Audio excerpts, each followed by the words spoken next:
We're creating a modern rating animation using SwiftUI.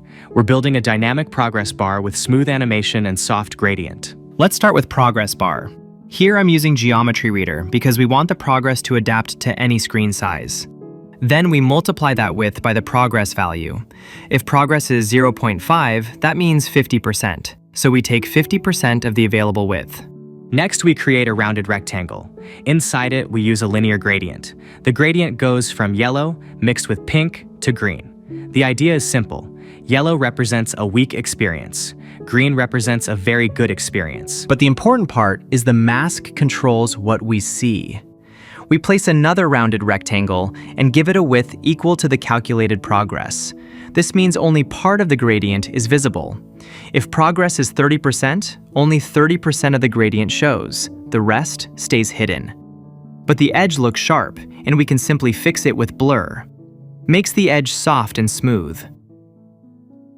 Then we add animation. When the progress value changes, the width updates smoothly. It doesn't jump.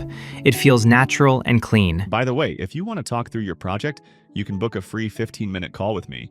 Link below. First, create a progress value is a CG float between 0 and 1, because the progress bar needs a percentage. So instead of using a normal formula, we map each star to a custom percent. Like 1 star gives 0.15, 2 stars gives 0.35, and so on. That's why we use the switch. It's just a clean way to say if rating is this, use this progress. We use for each because we want exactly 5 stars. The line index rating is the whole logic of filled versus not filled. If the star number is less than or equal to the rating, it means this star is part of the selected rating, so we color it and. If it's bigger than the rating, it means it's not selected yet, so we make it gray. Then symbol effect gives us that bounce animation when the rating changes. The value. Rating is what triggers the animation. Every time rating changes, SwiftUI reruns the effect.